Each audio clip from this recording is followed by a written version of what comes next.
Yo, welcome back kembali lagi di channel Atowa Hayato. Bagaimana kabar nakama sekalian? Semoga selalu baik-baik saja. Yosa chapter 1082 versi bajak laut sudah rilis, dan ini adalah segmen full story-nya. Selamat menyaksikan. Bagian awal chapter menunjukkan berita di surat kabar tentang terbunuhnya Vice Admiral T-Bone. Padahal dia adalah orang yang dikagumi dan dihormati oleh para penduduk. Selanjutnya scene menunjukkan perbincangan antara Sengoku dan Suru. Sengoku bertanya-tanya apakah pelaku dari pembunuhan itu sudah tertangkap. Suru menyatakan belum, tapi dia bisa memastikan bahwa keluarga pelaku akan kaya raya setelah mendapatkan hadiah dari bounty T-Bone. Sengoku pun merasa sangat miris karena warga sipil yang mereka lindungi kini malah bisa menusuk mereka dari belakang. Ya, saat ini tak hanya bajak laut yang punya bounty, tetapi angkatan laut juga memilikinya. Dan tentu saja semua orang tertarik kepada uang. Lalu di sini terungkap bahwa T-Bone dihabisi ketika berada di kerajaan PP. Sebuah kerajaan yang sangat miskin dan banyak orang yang mati kelaparan. Sengoku pun akhirnya menyadari bahwa akar masalahnya adalah Cross Guild. Menurutnya organisasi badut itu harus segera mereka lumpuhkan. Oke, lanjut. Sengoku mencari keberadaan Garp. Dia ingin memberikan cemilan rasa baru pada sahabatnya itu. Dan dia bertanya kepada Hina. Hina menjawab bahwa Garp sudah beberapa hari pergi bersama Sword untuk menyelamatkan Koby.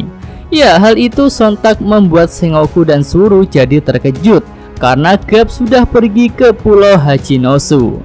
Oke, selanjutnya kita berpindah ke Pulau Empty Bluff di dunia baru. Itu adalah pulau markas dari Cross Guild. Nah, di sini kita bisa melihat sosok yang telah menghabisi Vice Admiral T-Bone. Dan orang itu ternyata hanya pria lemah yang kelaparan. Dan dia melakukan hal itu karena terpaksa untuk bisa mendapatkan uang agar keluarganya tidak mati kelaparan. Bagi pun terlihat senang karena keberhasilan itu. Dan dia akan mengajak orang itu bergabung dengan Cross Guild agar dia bisa aman. Sementara itu anak buah Bagi seperti biasa sangat menyanjung dan membanggakan kapten badut mereka. Nah, tak lama kemudian tukang kapal andalan Bagi masuk ke dalam ruangan. Dia merasa senang karena sudah menyelesaikan kapal utama milik Cross Guild. Mendengar hal itu, Bagi langsung salah tingkah di depan Crocodile dan Mihawk. Karena sebelumnya merekalah yang akan membawa tukang kayu untuk membuat kapal. Tapi tanpa terduga para anak buah Bagi yang sangat bersemangat bisa menyelesaikan kapal itu dengan cepat. Dan hasilnya ya tentu aja jadi kapal badut. Sambil menahan marah, Crocodile dan Mihawk mengajak Bagi ke ruang rapat untuk membicarakan desain kapal Cross Guild yang sangat mengagumkan itu. Dan tentu saja kita tahu apa yang akan terjadi di ruang rapat.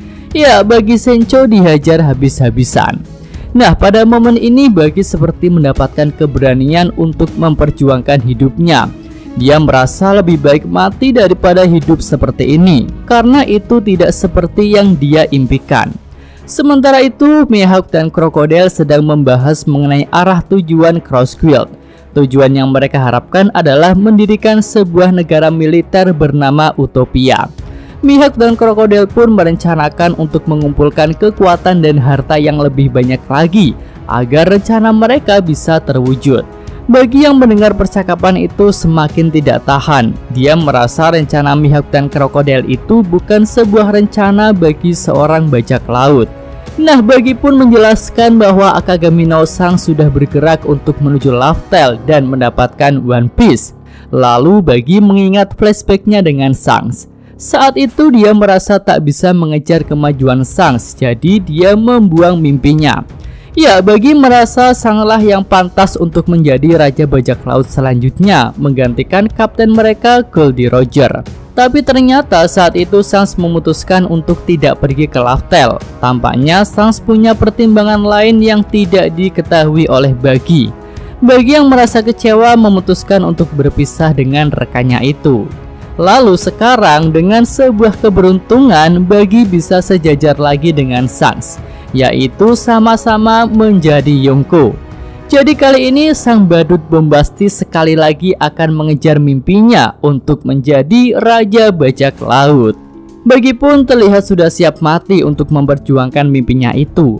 Menurut Buggy, One Piece adalah puncak dari semua harta dan kejayaan yang bisa didapatkan oleh seorang bajak laut. Krokodil tidak tahan mendengar ucapan Buggy dan dia pun menghajar si badut. Mihawk juga menegaskan bahwa dia tak akan mau untuk melawan para Yonko lain hanya untuk membuat Buggy menjadi Raja Bajak Laut.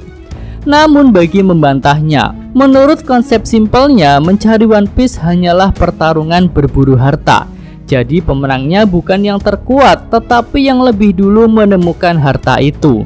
Dan Buggy kembali menegaskan bahwa suatu tujuan yang bisa menyalakan semangat para bajak laut adalah untuk mendapatkan One Piece. Krokodil semakin terlihat marah dan dia pun menginjak kepala Buggy. Tapi hal itu tidak membuat Buggy Sencho gentar. Dengan penuh keyakinan, Buggy memberikan perintah kepada seluruh anggota Cross Squid melalui mikrofon. Dan perintahnya adalah, ini waktu yang tepat untuk kita mulai pergi dan mendapatkan One Piece. Ya, sesuai dugaan, api semangat dari para anak buahnya jadi berkobar. Bahkan mereka menangis haru saat mendengar tujuan dari Cross Squid itu. Oke, lanjut kita berpindah ke scene selanjutnya. Di sini ada 4 wakil komandan Revo Army. Mereka adalah Usanio, anak buah dari Morley, Ahiru, anak buah Belo Betty, Giamble, anak buah Lindbergh, dan Jiron, anak buah Karasu. Mereka sedang memperhatikan kapal yang menuju kerajaan Kamabaka. Mereka pun bertanya-tanya itu musuh ataukah teman. Dan ternyata yang datang adalah Sabu bersama dengan para penduduk kerajaan Lulusia yang ingin menjadi anggota Revo Army. Kita juga bisa melihat gadis pembawa susu yang ditolong oleh Belo Betty. Koala tampak marah, kesal, dan juga senang dengan kedatangan Sabu. Perasaannya campur aduk memikirkan nasib Sabu. Nah, ternyata di sini Sabu tidak terkena serangan langsung dari Im Sama. Saat itu Sabu sudah berada di atas kapal, sedangkan Im Sama menyerang ke arah pulau. Oke, selanjutnya kita sampai di bagian akhir chapter. Di sini Sabu berkumpul dengan 2 pendiri Revo Army, yaitu Dragon dan Ivankov. Mula-mula Dragon minta maaf karena dia tidak bisa menahan Kuma. Karena hal itu, perjuangan Sabu untuk membawa Kuma dari Mariejoa jadi sia-sia. Sabu bisa menerima hal itu karena tentu Dragon adalah orang yang sangat sedih dengan hal yang menimpa Kuma. Lalu selanjutnya Sabu akan mengatakan sebuah rahasia besar yang sudah dia lihat di Mariejoa.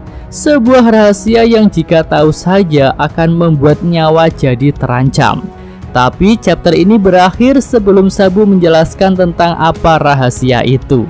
Oke, itu aja segmen full story untuk chapter 1082 ini ya. Nantikan segmen real review dari Mimin, karena banyak sekali hal menarik yang akan kita kupas pada chapter ini. Yosa, Mimin atau Hayato, terima kasih. Iya, sampai di sini aja video kali ini. Semoga nakama sekalian menyukainya. Terima kasih udah nonton. Jangan lupa kasih like dan subscribe channel Atowa Hayato. Yo!